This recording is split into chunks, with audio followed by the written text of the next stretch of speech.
서울에서 찻길로 4시간, 강원도의 산골 마을에 찾아 취재를 떠났다. 수령 1000년이라고요? 그런 향나무는 경기도 인근에도 수두룩하지 않아요? 굳이 강원도까지 취재를 갈 필요가 있어요? 아까부터 한참을 스마트폰만 끼적이던 후배 지연이 조수석에서 투덜거렸다. 푸념을 늘어놓고 싶은 건 오히려 나다. 짐꾼으로도 써먹지 못할 신참내기 예후배가 망할 놈의 향나무 사진이나 찍어오라니. 차라리 혼자 보낸다면 그쪽이 더 편할 것을. 편집장이 원망스럽기만 했다. 그래도 까라면 까야지. 다만 무슨 일이 있어도 당일치기로 승부하자. 아니면 내가 속이 타서 말라 죽으리라. 네? 선배, 뭐하러 우리 강원도까지 가야 돼요? 뭘 왜 가긴 왜 쳐가냐. 편집장이 가라면 가고 죽으라면 죽고 그렇게 회사 생활하는 거야.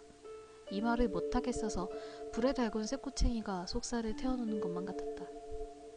지연이는 깍두기로 취재길에 올라온 것을 자각하고나 있는 걸까?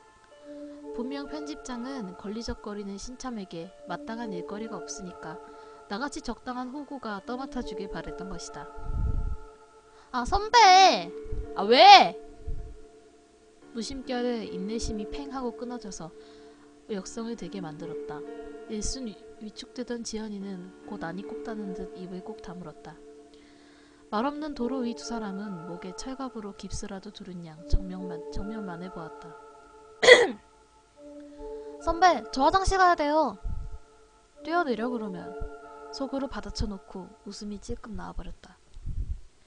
선배, 저 화장실 가고 싶다고요. 휴게소가 있어야 서지. 선배, 저한테 화났어요? 뭘 내가 무슨 뭘 화가 나. 기다려, 좀만 가면 휴게소 나오니까. 퉁명스러운 대답에 지연은 울상을 지어갔다. 두통이 찾아올 것만 같았다. 휴게소부턴 후배님의 폭풍같은 성깔 맞추기로 진땀을 빼야 했다. 화장실에 들어간 지연은 1시간이 넘도록 나오질 않았고 결국 기다리다 못해 전화를 거니까 지연은 전화하지 말라고 하고는 툭 끊었다. 그냥 이참에 확 울어버릴까? 내가 스스로 참 딱하게 여겨졌다. 이후로 전화를 전부 끊어버리는 지연이 때문에 결국에 화장실 앞에서 미안해, 잘못했어, 900번을 말하고서야 그녀를 불러낼 수 있었다. 눈이 팅팅 부은 지연이가 선배, 저 싫어해요? 하고 소리를 지르는 통에 아까부터 여자 화장실 앞에서 미안해, 잘못했어 소리치던 수상쩍은 놈은 휴게소를 이용 중인 사람들에게 공공의 개새끼로 오해의 눈총을 받고 있었다. 여자를 울리는 개새끼. 내가 지연이 손톱이라도 만져봤으면 억울하진 않았을 것이다. 정성과 열의를 다해서 얼르고 달래가면서 그녀의 눈물을 멈추니까 그녀는 배고파요 선배 하고 폭풍 경보 해제를 알려왔다. 휴게소 우동으로 끼니를 하면서 밖을 내다봤을 땐 벌써 해가 중천을 지나서 한풀이 꺾여 있었다. 시계는 3시 13분, 당일치기는 개나 줘야 할 판이었다. 후식으로 커피까지 타마시면서 뱉떠난 당일치기의 계획을 가슴에 묻었다. 지연이, 너 여복은 챙겨왔니? 옷이 왜요? 오늘 당일치기잖아요. 사진만 달랑 찍을 거면 인터넷에서 그냥 대충 향나무 사진 하나 다운봐서 기재하지. 인근 주민 인터뷰도 따고 김성규씨가 주변에 흔적 남긴 것도 좀 없나 훑어보고. 그거 하고 오늘 돌아가면 되죠? 늦었지. 지금 가도 5시 반은 넘기게 생겼다고. 선배, 지금 제 탓이라는 거예요? 진짜 저한테 감정 있죠? 제가 왜 싫어요? 내가 널 왜 싫어하냐. 좋아한다고. 지연아, 형이 너 정말 좋아해. 아끼고 사랑하고 그래. 그러니까 이제 그만 좀 하자. 지연이의 눈이 달덩이처럼 휘둥그레시던 말던 발길을 옮겨야 했다. 목적지인 청송마을 입석 간판을 지나쳤을 땐 날만 밝았지 시간이 5시를 넘기고 있었다. 차가 진입할수록 사방이 구부진 능선밖엔 없었다. 하늘과 푸른 산밖에 보이질 않는 풍경. 적막감과 평화로움이 공존하는 마을처럼 보였다. 이 조용한 마을에서 정치인, 비서, 김성규 씨가 목을 매달았다. 김성규 씨는 청송마을에서 나고 14살까지 지냈던 사람이었다. 정치에 인생을 바쳤던 그의 생은 쓸쓸히 고향 땅에서 끝이 나며 고작 손가락 2마디의 작은 기사문으로 조용히 마감되었다. 김성규 씨가 연루되었던 비자금 스캔들이 세상의 이목에서 벗어나고 1년. 편집장이 이 자살 사건에 다시 눈독을 들인 건 다름 아닌 찌라시 3류 소스 때문이었다. 기가 차는 노릇이었다. 선배, 우리 진짜 하루 여기 자고 가야 돼요? 유진, 오늘 취재하러 돌아다니긴 좀 글렀어. 향나무 사진만 찍고 나머진 그냥. 아니에요, 선배. 원래는 한마디 따끔한 충고를 줘야 할 상황이었지만 그랬다간 서울로 돌아가는 길이 구억리 길이 되리란 공포감이 들었다. 향나무의 위치만 대충 파악해두고 묵을 방을 찾을 생각이었지만 상황은 여의치 않았다. 장시간 운전을 한 탓에 눈에서 모래알이 고르듯 뻑뻑하게 말라버렸다. 허리도 나사가 하나 풀린 것처럼 삐걱거리긴 마찬가지였다. 마을 회관을 찾아 동네 어르신들을 물색했다. 해가 다 저물고 나서야 할아버지가 한 분 마을회관 앞을 지나치게 물어봤다. 할아버지, 여기 수령 1000년 된 향나무가 어딨어요? 피부가 구릿빛으로 솔찬히 글린 할아버지는 그거 왜 물어보냐고 역성을 지셨다. 무렁찬 소리에 비례한 만큼 까끌거리는 허스키 톤이 사람을 대뜸 긴장을 시켰다. 아니요, 사진 촬영을 좀 했으면 해서요. 사진? 할아버지의 목소리가 더 격양됨에 따라 할아버지를 그저 보내드리는 게 좋겠다는 생각이 들었다. 아니에요, 어르신. 죄송해요. 저희가 알아서 찾을게요. 사람 죽었던 나무 사진 찍으러 왔다는 게 좋게 보일 린 없었다. 머리가 빠르게 회전을 했다. 여관이고 민박 따위는 없는 마을이었다. 다시 마을 밖으로 나가서 번화가를 찾아야 하나 왔던 길의 풍경을 떠올리는 중이었다. 선배, 우리 잠은 어디서 자요? 지연이도 오랜 찾기를 지쳤는지 목소리가 처량했다. 왜? 잘 곳이 없어? 아직 근처에 계시던 할아버지가 버럭 소리를 쳤다. 그 소리에 지연이가 놀랐는지 어깨를 번쩍 들썩였다. 아니요, 나가서 찾아봐야죠. 나가서 찾으려면 한참을 찾아야 할 건데. 괜찮아요. 할아버지께선 잘 곳이 없으면 회관에서 하루 자고 가라고 하셨다.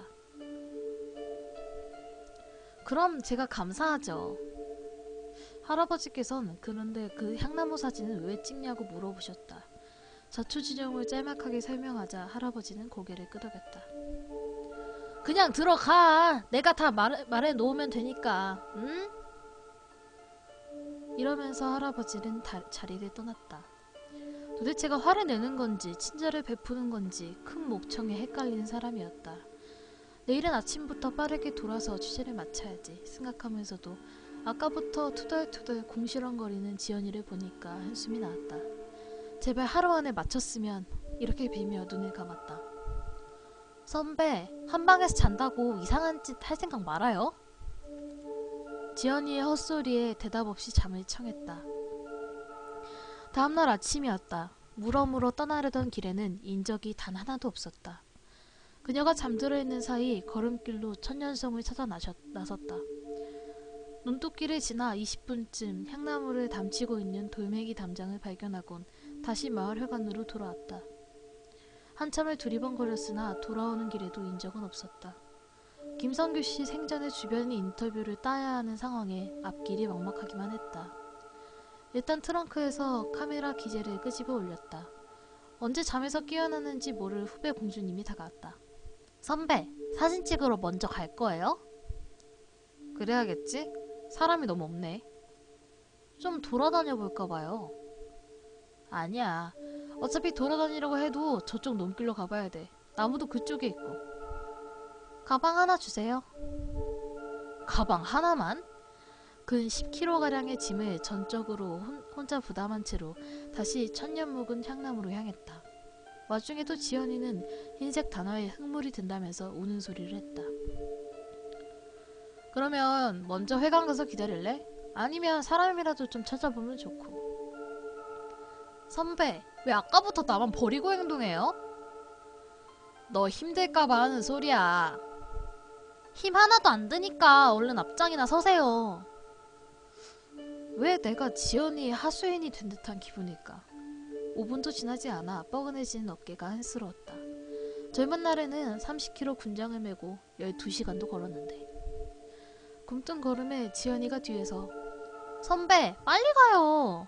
우리 이러다 하루 더 자야겠어요 하고 말했다. 후배에게 진심으로 서운했다. 나이 먹은 선배 좀 배려해주면 오죽 감사스러울까. 그 전에 차 타고 가면 안 돼요? 그러게 내가 그 생각을 못했네. 논두렁을 달리는 드라이빙 스킬은 후배님한테 맡긴 그만이지. 굽이굽이 좁은 길을 지나 향나무를 둘러싼 담장까지 50분은 걸린 듯했다. 거친 숨을 몰아쉬는 나 따위는 아랑곳 않은 채로 지연이는 담장을 훌쩍 넘어가 향나무의 풍채를 감상했다. 그래도 천년송이라는 게 박력이 있긴 하네요. 지연이는 향나무 몸통이 남정네들 근육이라도 되는 양 쪼물딱거렸다. 숨이나 돌릴 겸 촐랑거리는 그녀를 내버려둔 채로 가슴 주머니에서 담뱃갑을 꺼내들었다. 재밌게도 담배에 불을 붙이면서 산골마을이라 공기 하나는 좋구나 생각이 들었다. 그리고 담장에 등 돌려 담장에 엉덩이를 걸쳤을 때였다.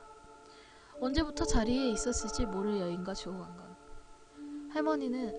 그녀는 귀신을 보고 놀라 망부석이라도 된 듯 눈알이 빠져라 크게 눈을 뜨고 있었다. 못 보던 사람을 봐서 놀랐나? 눈 깜빡이 한 번 없는 그녀가 걱정마저 들 때였다. 저기요, 저기 아가씨, 저게 무슨 나무인 줄 알고 저러고 있는 거예요? 천년 묵은 향나무잖아요. 그녀의 얼굴엔 암울한 그림자가 얼굴에 붙여서 자욱이 배어가고 있었다. 저기 들어가면 안 되는데. 원래 미신을 쉽게 좀 믿는 시골 사람들인가? 생판 남을 걱정하는 하는 마음이 고맙고 미안하게 느껴졌다. 지연아! 네 선배! 나와 있어. 거기 함부로 들어가는 데 아니래. 지연이가 씩씩한 걸음으로 다시 담장을 넘었다. 그나마 지연이라도 기운이 돋는 듯 보여서 다행이었다. 그녀는 얌전히 내 옆에 다가와 다소곳하게 앉았다. 내친 김에 그녀에게 김성규 씨에 대해 인터뷰를 따볼까 가슴 주머니에서 녹음기를 꺼내들었다. 그녀는 두리번 땅의 자풀들을 눈으로 골라내고 있었다. 저기요, 혹시 김성규 씨라고 기억하세요? 그녀는 전혀 다른 대답을 하였다. 저 나무는 옛날에 어르신들께서 부르기를 인과목이라고 부르셨어요. 인과목? 그런 나무는 들어본 적이 없었다. 나무에 관한 지식이 없다고 해도 인과목이라는 나무 이름엔 의구심이 들듯 싶었다. 그 여자는 담장 너머로 고개를 돌렸다. 곱게 뻗은 나뭇가지로 시선이 어른거리던 그녀가 말했다.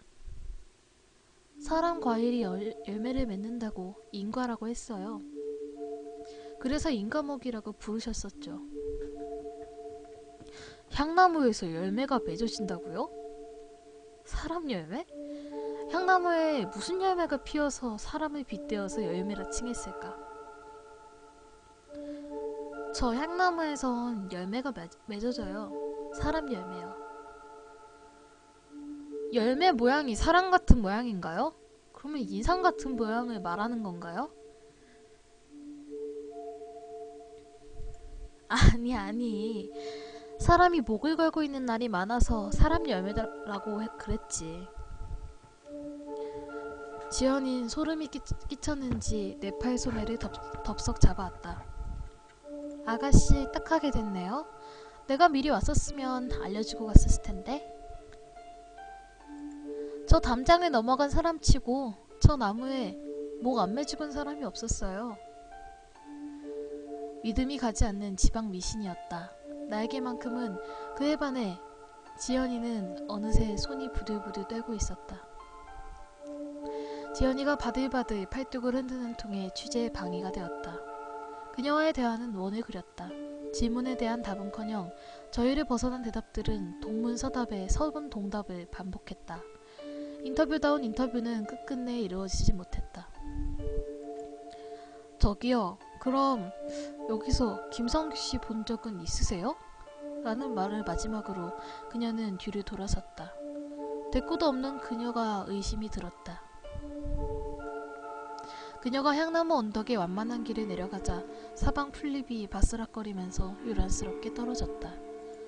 키 작은 풀들이 정신사납게 흔들리자 지연이는 팔뚝에 쥐고 있던 손에 꼭 힘을 주면서 주먹을 쥐어서 살을 꼬집어왔다. 아씨, 그런 걸 믿냐? 강아지처럼 발발 떨래? 형 있으니까 겁먹을 거 없어. 선배, 그게 아니고요. 그녀가 대답한과 동시에 입에서 희뿌연 김자락이 피었다. 한겨울에나 볼 수 있는 짙은 하얀색 연기는 꾸물꾸물 공중으로 흩어졌다. 아무리 아침나절이라 하나 봄이었다. 심지어 그날 시간을 걸었기에 몸에선 미지근한 열기가 돌아야 정상이었다. 지연이가 이를 앙다물고 한파 속에서 파묻힌 사람처럼 헛바람에 연거푸 내뱉었다. 그때마다 현실감과 동떨어지는 연기가 한 덩이씩 토해지고 있었다. 저 추워요, 선배. 내 얼굴을 바라보고 말한 지연이의 입김이 겨울밤 내내 밖에서 얼어붙었던 사슬과 같았다. 지연이가 잠깐 뱉어낸 입김이 얼굴에 날아들자 꽃샘추위 칼바람을 쐰 것처럼 왼뺨이 얼얼하게 굳어갔다. 지연이가 이를 달달 떨자 이빨이 부딪히며 반복적인 타금이 속도 있게 들려왔다. 야, 너 괜찮아? 선배, 저 추워요. 지연이의 초점이 명확하질 않았다. 풀려있는 동공을 어디에 초점을 두고 있는지는 알 수가 없었다. 지연이의 흐리멍텅한 눈빛에 번쩍 정신이 들었다. 야, 너 빨리 엎혀. 싫어요. 날씨 탓이고 나발이고 병원부터 가봐야 했다. 도시 생활만 했던 여자아이가 나와 섞여서 풀숲을 쏟아졌으니까 이상한 균에 전염됐을지도 모르는 일이었다. 아까 향나무를 비비적대던 것도 괜히 머릿속을 스쳤다. 싫어요. 왜? 춥다며. 가슴이 닿잖아요. 이 상황에 가슴 같은 소리를 하고 있네. 그럼 진짜 공주처럼 안고 가? 그녀의 말을 무시하고 억지로 그녀를 들쳐업었다.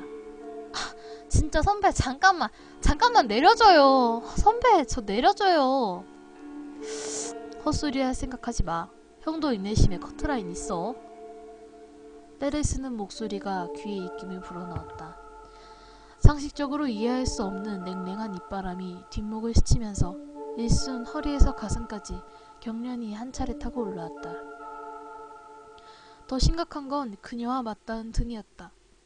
얼음장을 들쳐맨 듯 등이 시려서 따끔거리는 통증까지 들었다. 그녀를 업고 10분쯤 달리듯 걷듯 발을 옮겼달까? 담장 길에 카메라 누군기를 떨고 두고 온 것이 떠올랐다. 지연이가 아픈 와중이었지만 짜증이 치밀어 올랐다. 혹여 다른 사람이 주워간다면 몇백만원어치의 기재가 한방에 날아가는 것이었다. 발길을 돌려서 기재를 주워야 되나 등 뒤를 돌아보니까 향나무 담장이 멀게만 느껴졌다. 나도 모르게 발이 동동 굴렀다. 등에 엎여있는 지연이의 냉기가 등을 계속해 따갑게 만들어서 이젠 등에 마비 증세가 오고 있는 것만 같았다. 진짜 훔쳐가기만 해봐. 계속 걸어가야 했다. 사람 목숨보다 귀한 게 어딨어. 나를 달래면서 젖먹던 힘을 다했다. 그녀를 병원에 바래다주고 쏜살같이 돌아와야만 한다. 속으론 그 생각뿐이었다.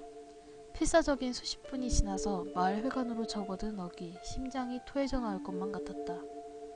아무리 여자라지만 등에 메고 뛰기엔 내 체력이 너무 저질스러웠다. 숨을 몰아쉴 때마다 가슴에 격한 통증과 구토 증세가 밀려왔다. 입과 입술이 바짝 말라서 한 모금 삼킬 침조차 부족했다. 땀이 비오듯 내려야 정상이나 등에서 찬 기운을 뿜어대는 지연이 탓에 땀도 별로 나오질 않고 있었다. 그리고 마을 회관 앞으로 도착했을 땐 눈앞이 하얗게 번져버렸다. 분명 회관 앞에 주차되어 있어야 할 내 승용차가 감쪽같이 사라진 것이다. 지연이 다리를 꼬아쥐고 있는 오른손을 뻗어서 주머니를 확인하니까 뾰족하고 딱딱한 감촉이 허벅지에 느껴졌다. 분명 자동차 키는 나에게 있었다. 견인? 아닌 것 같다. 그럴 리가 없었다. 마을회관 앞길이라고 견인을 해갔다고? 이 산동네에서? 여러 생각이 겹쳐 떠오르자 머릿속은 10종 추돌 사고가 일어난 아수라장이 돼가고 있었다. 어느 걸 우선순위에 두고 움직여야 하는가. 지연이는 솜장처럼 차갑게 굳어만가고 있었다. 수백만원치 기재는 저 멀리 땅바닥에 떼굴떼굴 구르고 이 망할 놈의 승용차는 땅으로 꺼졌는지 하늘로 솟았는지 행방이 묘연했다. 설상가상으로 그녀를 받치고 있는 팔근육이 한계를 맞이했다면서 서서히 힘을 풀어가고 있었다. 입술을 적시려고 내밀은 혀에는 마른 침만 남아서 끈적거렸다. 생각을 해야 했다. 생각을. 급한 대로 마을 회관으로 들어가 그녀를 눕혔다. 이불더미를 지피는 대로 그녀에게 둘둘 감싸곤 복잡해가려던 머리를 정리하려고 했다. 하지만 상황이 급박하자 멍청한 나는 생각을 정리해야 돼. 이런 생각만 반복하고 있었다. 일단 구급대를 부르는 것이 급선무였다. 다른 것은 둘째치고 체온이 바닥을 치고 있는 지연이부터 돌봐야 한다. 가장 우선순위에 둬야 하는 건 그녀다. 정신없는 머릿속을 차분히 가라앉히기 위해 방에 누운 그녀를 바라보았다. 아직도 몸이 떨리는지 이불 밖으로 빼꼼히 나온 손이 가엽게 떨리고 있었다. 전화기. 주위를 둘러보았으나 구조가 익숙치 않은 마을회관에서 전화기를 찾으려면 시간이 소비될 듯 싶었다. 멍청해도 바지 주머니 속에 핸드폰이 있다는 사실조차 망각한 채로 황금 같은 시간을 흘려보내고 있었다. 전화기가 어딨는 거야. 아 진짜 욕 나오네. 소리를 지른 덕에 돌대가리 속으로 전력이 조금 흘러간 것일까. 주머니를 뒤적여서 황급하게 119 버튼을 눌렀다. 그리고 잠시 통화음은 울릴 생각이 없고 웬 아주머니의 안내 멘트만이 흘러나오고 있었다. 이 지역은 현재 발신이 불가능한 지역이오니 확인하시고 다시 통화하여 주십시오. 뭐? 무슨 헛소리야. 어젯밤까지 늦게까지 핸드폰으로 인터넷까지 했구만. LTE도 잘만 터졌었는데.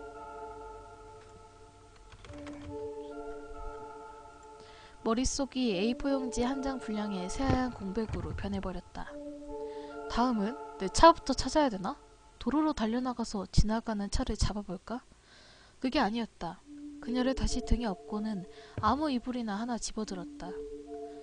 이불을 그녀의 어깨까지 씌운 채로 윗모서리와 아랫모서리를 각각 잡아당겨서 매듭을 지었다. 이 이상 체온을 떨고선 안 될 듯 싶었다. 나가서 차를 기다리다가 사람을 끌어오는 것도 마음이 동하질 않았다. 최대한 그녀의 몸을 따뜻하게 유지한 채로 마을 밖을 향해서 걸어야 했다. 걷는 동안 지나가는 차를 얻어타서 가는 게 가장 빠른 길일 수밖에 없었다. 내 차를 찾는 게 최상의 시나리오였다만 만일 차를 발견하지 못하고 시간만 늘어진다면 그녀에게 무슨 일이 생길지 의학에 무지한 나는 모든 것이 불상사로 이어질 것만 같았다. 아무것도 예측이 불가능한 상태였다. 선배, 나 업지 말라니까. 너 진짜 혼날래? 나 무거운데. 머리가 폭발하지 않는 것만으로도 다행이었다. 그래도 다행이다 싶었던 건 아직 그녀의 의식이 온전하다는 것이었다. 야, 조금만 참어. 대답해. 가슴 닿는다고. 산에서 엽총으로 때려잡은 멧돼지 마냥 어깨에 들쳐 매버릴라. 가슴 타령 좀 그만해. 야! 아 진짜. 그녀의 팔이 내 몸을 감아오질 않았다. 고개는 푹 수그러들어 내 왼뺨에 찰싹하고 달라붙었다. 정신이 온전하다면 절대로 이렇게 행동할 리가 없었다. 뛰어야 했다. 미친듯이 뛰지 않으면 정말 후배 하나 잃어버릴지 모른다는 절망감이 해일처럼 밀려왔다. 검은 해일의 그림자에 묻혀있는 불안함과 최악으로 달려만 가는 예감이 시야를 어둠 속으로 집어삼키고 있었다. 한참을 뛰어서 도로에 접어들었을 땐 이미 양말바람이었다. 날이 서 있는 작은 돌멩이에 발바닥을 찍히고서야 시야가 정상으로 돌아왔다. 주변이 보이고 있었는데 구불진 뱀꼬리 같은 능선들, 온통 산만 있는 풍경을 벗어나려면 진심을 다해서 죽을 마음으로 달리는 수밖에 없었다. 차가 지나가리란 일말의 희망 따윈 접어두고 계속해서 땅을 찼다. 지연아! 야! 최재현! 정신 좀... 청송마을 입석 간판부터 마을까지도 상당히 밟았던 것으로 기억했다. 달려서 가더라도 병원이 있는 곳까지 몇 시간이 걸릴지 가늠이 되지 않았다. 내장을 전부 입 밖으로 뱉어버리고 싶은 고통을 눌러가면서 달렸다. 하늘에는 점차 노을이 지어갔다. 노을이 지고서부턴 무섭게 날이 어두워져만 갔다.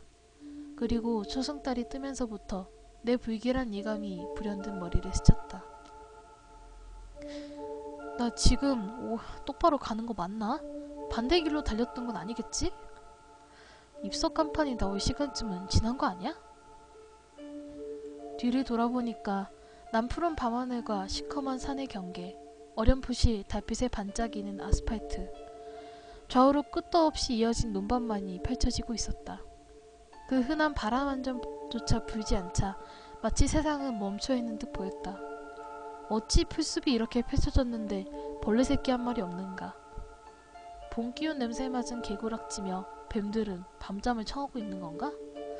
어떻게 이렇게 조용하지? 앞으로도 뒤로도 똑같기만 한 풍경은 내가 마을 초입에서 좌측을 돌아 나왔는지 우측을 돌아서 나왔는지조차 애매모호하게 만들었다. 이대로 앞을 가면 마을을 지나서 입석 간판의 반대 방향이라 손치더라도 어딘가 나올 것이다. 그래도 사람 사는 곳마다 어떤 마을이건 번화가건 연결이 돼 있을 법도 하다. 시대가 어느 땐가 90년대만 같았어도 미래 예상도 그리기 대회에서 하늘에 나는 자동차를 그리기 바쁘던 2013년도다. 어딘가로는 이어졌을 것이다. 긍정적인 생각으로 차분함을 되찾고 싶었다. 어딘가로 이어진 건 더 깊은 산속이나 강변이라는 생각이 떠오르기 전까진 차분해질 수도 있을 듯했다. 왜 기대하지 않기로 마음먹은 자동차는 정말 몇 시간 동안 단 한 대가 안 지나간 것이었을까? 매달려오지 않는 그녀 때문에 한참을 구부정하게 걸었다. 허리 근육이 끊어질 것처럼 아픈 게 혹여 이미 끊어졌을지도 모른다는 착각마저 들게 했다. 선배, 저 내려줘요. 뭐? 선배, 저 좀 내려줘요. 너 지금 정신이 들어? 잠깐만 내려줘요. 선배, 저 좀 내려줘요. 그녀의 목소리가 들리면서부터 주변을 들풀이며 산자락이 부산스럽게 나풀거렸다. 풀잎이 서걱거리는 소리에 대비해서 큰 바람이 날아들까 몸이 움츠러들었지만 먼 곳에서 분 바람이었는지 차가운 밤바람에 얻어맞진 않았다. 선배, 저 내려줘요. 그녀의 정신이 돌아왔다고 하나 멈춰선 안 될 일이었다. 아직 그녀의 몸은 식을 대로 식어 있었고 방향까지 잃어버린 상황이었다. 시간이 얼마나 더 지체될지 모르는 마당이었다. 휴식을 취하는 건 치명적인 결과를 초래할지도 모르는 일이었다. 치명적, 지연이, 잃어버린 길, 시간. 잡스러운 단어들이 머리를 맴돌면서도 난 흙바닥에 그녀의 엉덩이를 살살 내려놓았다. 핑계를 찾은 듯이 마치 나중에 무슨 일이 생겼을지라도 네가 내려달라고만 하지 않았으면 하고 대꾸할 핑계를 손에 쥔 듯이 지연이를 땅으로 내려놓았다. 너 언제부터 정신이 든 거야? 차가운 몸에 지연이와 매듭이 지어놓은 이불을 풀었다. 마침 또 바람이 한번 일어난 듯 사방의 풀잎들이 나부껴서 춤을 추었다. 그녀와 몸을 떼니까 밤 기운이 등으로 달라붙었다. 분명 쌀쌀한 것이라 예상하던 봄밤의 기온이었으나 그녀의 몸이 떨어져 나가자 난로불을 쬐는 듯 금방 따뜻하게 등짝이 달궈져 갔다. 지연아! 지연아? 선배, 저 내려줘요. 뒤를 돌아보니까 퍼런 이불이 형체를 잃은 채로 널브러져 있었다. 이불을 감싸고 있어야 할 그녀를 찾아 고개를 바쁘게 돌렸지만 그녀의 흔적이 전혀 남아있질 않았다. 선배, 저 내려줘요. 마치 귓가에 대고 직접 속삭이는 듯 그녀의 목소리가 들렸다. 그리고 또 한 차례 플립이 요동을 치더니 방그림자에 숨어 있었던 들고양이 한 마리가 풀숲에서 슬그머니 머리를 내밀었다. 선배, 저 내려줘요. 온통 검은 털의 들고양이는 어둠에 몸을 섞으면서 유유히 내게로 다가왔다. 고양이의 눈빛이 아스팔트 길을 초록빛으로 도배할 만치 선명하게 보였다. 그리고 선배, 저 내려줘요. 선배, 저 내려줘요. 고양이는 목을 길게 빼면서 목이 막혀버린 듯 토악질을 시작했다. 고양이가 목을 뺄 때마다 헛바람이 통하는 소리가 들렸다. 헛바람이 통하는 소리가 들리는 동시에 지연이는 선배, 저 내려줘요 하고 나를 불렀다. 그 소리가 너무 명확해서 귀에 입을 대고 말하는 듯 마치 지연이의 입바람까지 귓볼에 와서 닿는 것처럼 생생했다. 선배, 저 내려줘요. 고양이는 고통스럽게 입을 벌리면서 고개를 땅으로 하늘로 젖히고 받기를 반복했다. 이내 고양이 입에선 차가운 은빛깔의 네모 반듯한 쇳덩이 같은 게 반짝이면서 흘러나오기 시작했다. 선배, 저 내려줘요. 언제 저걸 삼킨 걸까? 아니, 그것보다 어떻게 삼켰을까? 고양이는 자기 머리통보다도 곱절은 긴 녹은기를 힘겹게 땅으로 내려놓고 있었다. 아, 진짜 선배, 잠깐만 내려줘요. 선배, 저 내려줘요. 헛소리할 생각하지 마. 형도 인내심에 커트라인 있어. 녹음기에선 낮 동안 향나무 앞에 서 있었던 대화가 재생되고 있었다. 고양이는 목젖을 괴롭히던 녹음기를 개어내서 속이 시원해졌는지 새침하게 돌아서선 풀숲 사이로 냉큼 뛰어들었다. 선배, 저 내려줘요.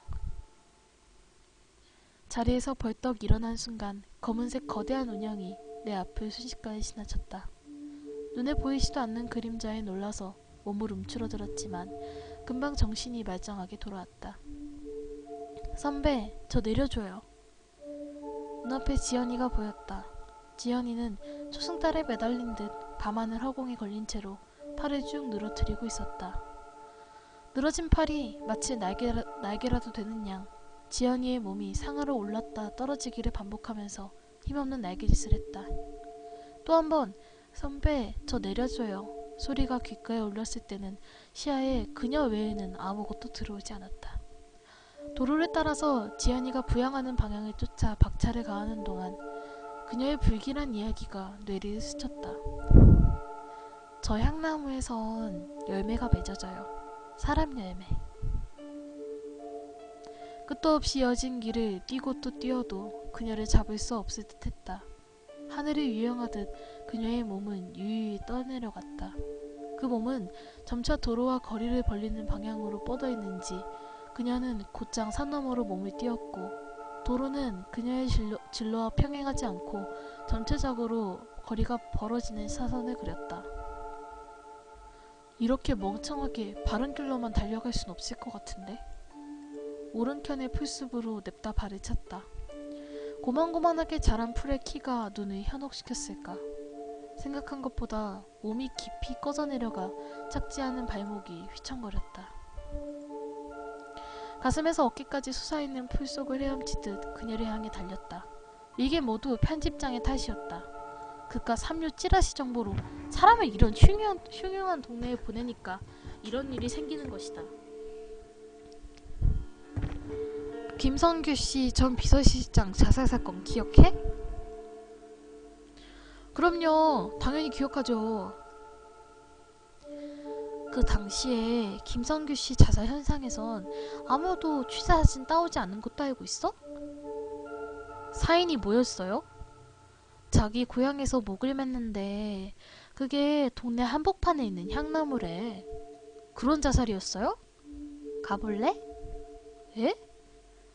김성규 씨가 목을 맨 장소에서 조약돌이 얹어있는 유사가 나왔기 때문에 명백한 자살이라고 수사 종결됐던 건 알아? 그런 건 신문에서도 자세하게 안 다뤘던 것 같은데요? 그래, 근데 그 유서가 엄청 골 때린다니까? 유서 따위가 뭐 어쨌냐. 그런 취재는 세상에 이런 일이 방송에서 하면 되지 않느냐. 바보처럼 편집장 비나 살살 맞추며 신기하네요. 재밌는 취재네요. 편집장이 나를 보냈다는 말도 내 핑계인가? 이번 여름에 데뷔해서 살짝 흥돋는 남양 특집 취재를 할까봐요. 분위기 잡아가면서 생각해보면 이 미친 산골 동네에 가겠다고 자처한 꼴이 잤는가. 죄 없는 지연이까지. 저 선배랑 단둘이서만 가는 거예요? 무슨 일이 생기면 다 내 탓이다. 유서문을 좀 읽어봤는데 말이야. 이게 진짜 기삭감이야. 김성규 씨가 제정신이 아니라고밖에 말 못하지. 이런 상황이면. 들어봐. 여기부터 읽어줄게. 청송마을 천령수 향나무에는 사람이 열린다는 소문이 있다. 천년 동안 숱한 전쟁의 역사 속 사람들 주검의 산이 그 향나무 앞에 쌓여있다. 가슴앓이 하던 안악, 과부들 자살도 줄줄이 이 나무에서 이루어졌다. 하루에 서너 구의 시체를 매달고 있었던 날도 있더라는 구전. 이전까진 믿지 않았으나 이젠 그 시를 내 몸소 체험한다. 이 나무는 사람이 이끈다. 난 자살을 선택하려 고향 땅에 찾아든 것이 아니다만 이 나무는 나의 목을 자신의 팔에 매달고 싶다는 욕망을 노골적으로 표현하고 있다. 그 증거로 난 이 향나무 주변만을 맴돌고 있지 않은가. 난 이 나무에 결박당했다. 이 나무는 자신의 표적을 놓치지 않을 셈인 듯 나를 보이지 않는 밧줄로 엮어서 가축처럼 자신의 소나기 안에서 가지고 놀고 있다. 난 이곳에서 죽으나 그거를 자살이되 자살이라고 부를 수 없을 것이다. 난 이 나무에게 살해당했다. 이 나무가 내 목숨을 원하기에 난 이곳에 목을 건다. 재미있겠네요, 편집자님. 가볼게요, 한번. 갈 때 지연이도 좀 같이 가. 저 혼자서도 괜찮은데요? 가서 일도 좀 가르쳐주고 그래라. 예쁜 여우를 좀 챙겨준다고 생각 좀 하고. 그래요. 그럼 좋죠 뭐. 선배, 저 내려줘요. 또 지연이의 목소리가 들려왔다. 녹음기는 도로 위에 버려둔 채로 왔기 때문에 들리지 않아야 정상이었다. 선배, 저 내려줘요. 어떻게 들리는 거지? 나를 보이지 않는 밧줄로 엮어 가축처럼 자신의 소나기 안에서 가지고 놀고 있다. 그 헛소리의 실체가 이런 건가? 사방천지에 풀이며 능선은 사라지고 눈앞엔 돌멩이가 차곡차곡 쌓인 돌담과 덩치가 커다란 향나무가 우뚝 서서 날 내려다보고 있었다. 향나무에는 지연이의 몸이 목을 매단 사람처럼 걸려 있었다. 달빛에 비추어 보이는 지연이의 목에는 밧줄 따윈 없었으나 그 모습이 대롱거리는 게 나뭇가지에 목을 거른 사람과 다를 바 없었다. 그저 허공에 떠있을 뿐인 그 모습에 넋을 잃어야 했다. 선배, 저 내려줘요. 나무로 내려가서 그녀의 발을 잡아당기니까 그녀의 몸이 힘없이 무너져 내렸다. 퍽이나 무거운 그녀의 몸을 받아내다가 나까지 바닥을 나뒹굴고 나서야 주변이 좀 더 보여오기 시작했다. 돌담길에 따라 둥그렇게 패인 자국, 달그림자 운영이 온폭 패인 곳에 자리를 잡고 있었다.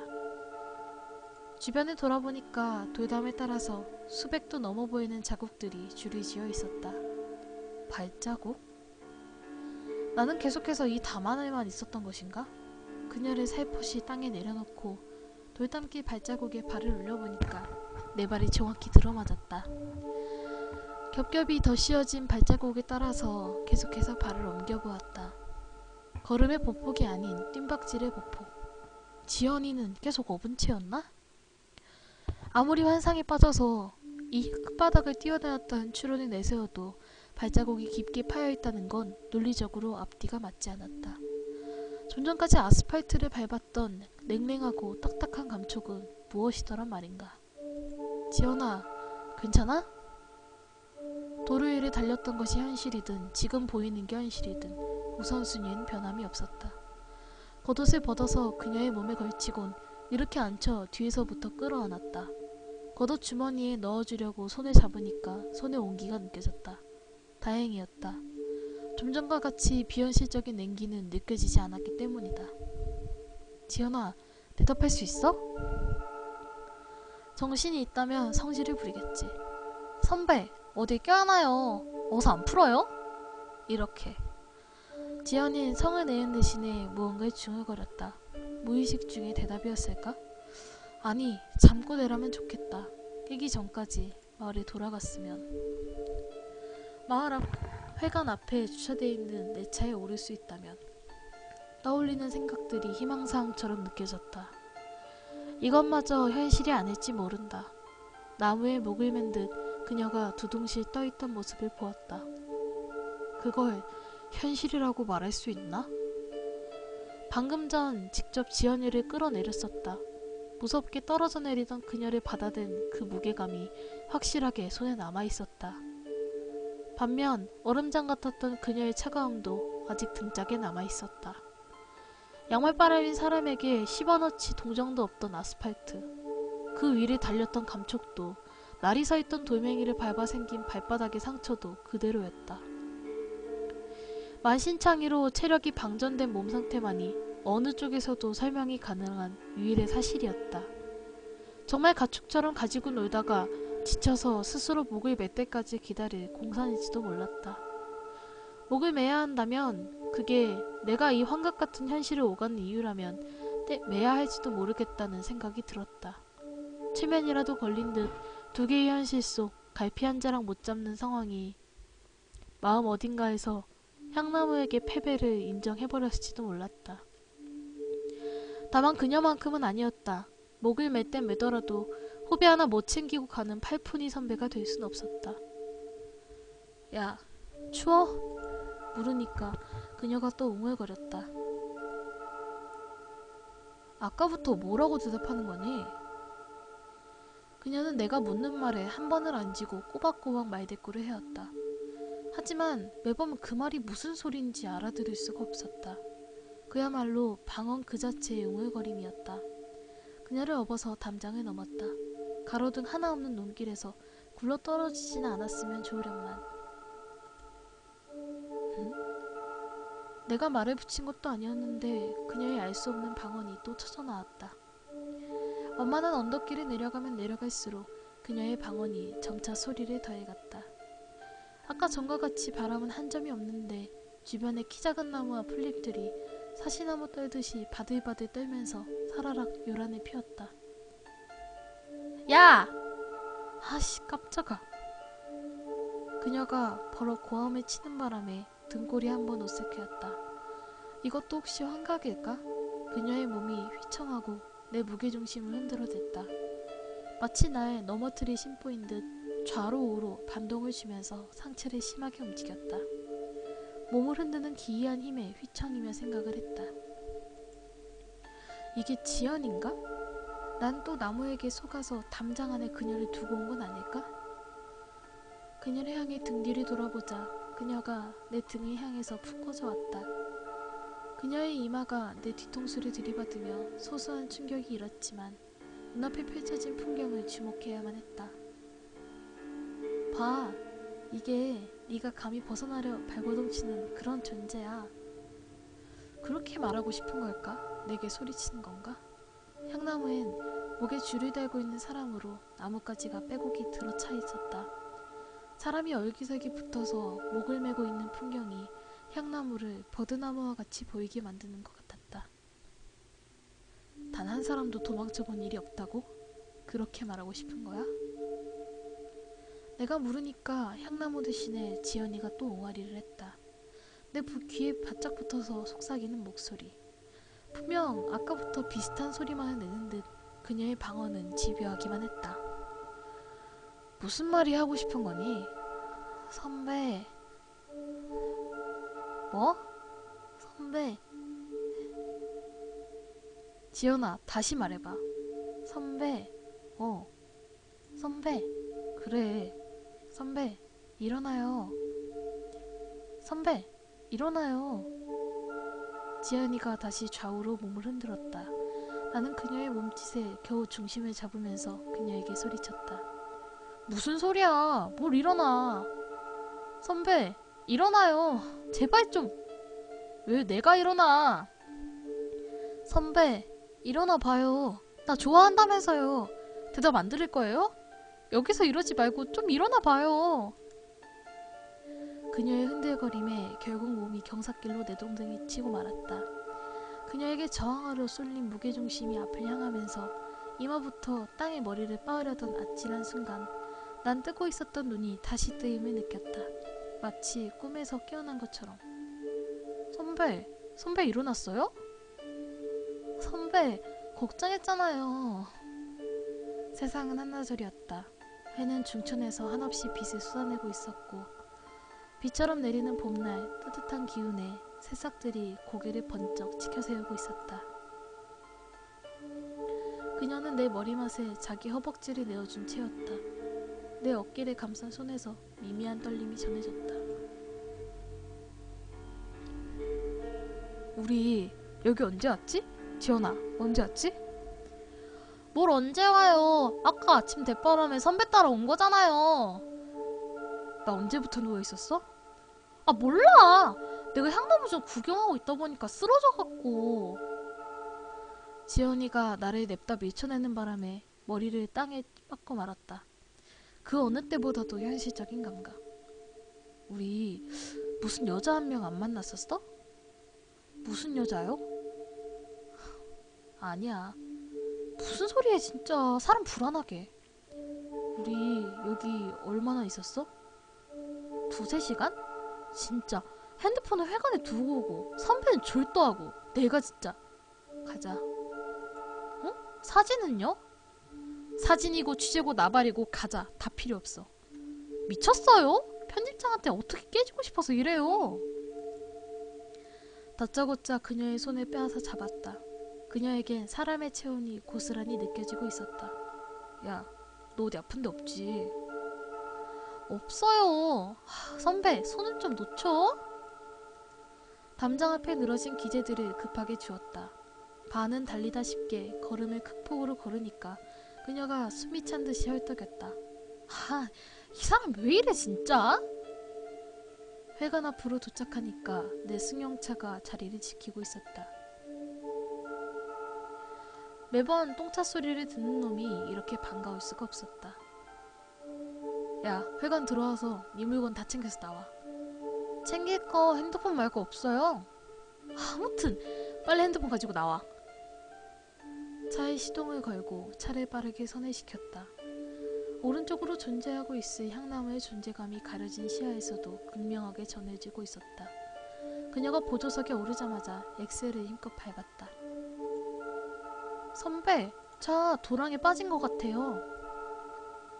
잘 달리지도 못하는 차 엑셀을 있는 대로 눌러 밟아서 5분쯤 청송마을 입석 간판이 순식간에 차 옆을 지나갔다. 선배, 살살 가요. 뭐가 이렇게 급해. 야, 두고 온 거 없이 다 잘 챙겼지? 청송마을로 들어오면서 지나쳤던 길들이 계속해서 옆에 스쳐갔다. 곧 있어 번화가로 통하는 2차선 도로가 나오고 그 다음부턴 사람들이 북적대는 큰 동네가 나온다. 다 왔네. 선배, 이거 빠뜨릴 뻔했잖아요. 뭘? 선배, 앞에 보고 운전해요. 뭘 빠뜨릴 뻔했는데? 녹음기. 지연이가 자기의 주머니에서 녹음기를 꺼내들었다. 검붉은 자국이 덕지하게 말라붙은 녹음기를 손에 쥔 지연이가 말했다. 뭐야? 이거 녹음 중인데요? 언제부터 켜놨지? 야, 그거 버려. 네? 그거 버리라고. 지연이의 손에서 녹음기를 빼앗아 들었다. 녹음기에 묻어있는 기분 나쁜 끈적임에 손을 타고 허리와 뒷목까지 소름이 돋아왔다. 멍청하게도 창밖으로 던지려던 녹음기는 내려가 있지 않았던 차 유리에 부딪히며 튕겨나와서 차 바닥을 굴렀다. 야, 그거 빨리 주워서 버려. 왜 그래요? 아까부터 진짜. 지연이가 소리를 빽하고 지르자 귀가 멍멍해졌다. 이러는 와중에 작은 소리가 들려왔다. 볼륨 낮은 녹음기의 소리. 사람 과일이 열매를 맺는다고 인과, 그래서 인과목이라고 부르셨었지요. 향나무에서 열매가 맺어진다고요? 낯선 여자와의 대화. 이건 녹음되지 않았어야 한다. 녹음될 수 없어야 되잖아. 저 담장을 넘어간 사람치고 저 나무에 목을 걸지 않았던 사람이 없었어요. 지연이는 자동차 밑에 떨어진 녹음기를 찾느라고 헤매고 있었다. 지연아, 빨리 찾아. 제발, 빨리. 그럼 잠깐 차 좀 세워봐요. 아, 찾았다. 이제 버려. 뭐야? 이거 내 목소리 아니에요? 녹음기에선 지연이가 춥다면서 나를 부르는 소리가 흘러나오고 있었다. 좀 버리라고 좀! 선배, 이상해요. 이거 내 목소린데? 그녀가 녹음기의 볼륨을 높이면서 녹음된 대화 내용에 귀를 기울였다. 야, 내 말 좀 듣지? 이거 이상해요. 고장났나봐. 그녀가 내 귀로 녹음기를 붙여왔다. 녹음기 스피커가 찢어질 듯 볼륨이 올라간 상태에서 반복된 음성이 재생되고 있었다. 선배, 나 내려줘요. 선배, 나 좀 내려줘요. 선배. 정녕 나는 이곳을 벗어날 수 없는 것인가. 녹음기의 음성을 들으며 자동차는 커다란 커브를 돌아 나왔다. 시야에는 이전보다 키가 더 높아져 있는 향나무가 보이고 있었다. 향나무에는 벚꽃잎처럼 사람 시체가 주렁주렁 달려서 바람에 흩날렸다.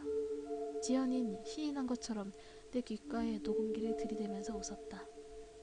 가긴 어딜 가요, 선배. 나 여기서 내려줘요. 응? 나 좋아한다면서. 선배, 나 내려줘요. 저기 향나무 앞에서 나랑 같이 내려요. 나랑 같이 내리자니까.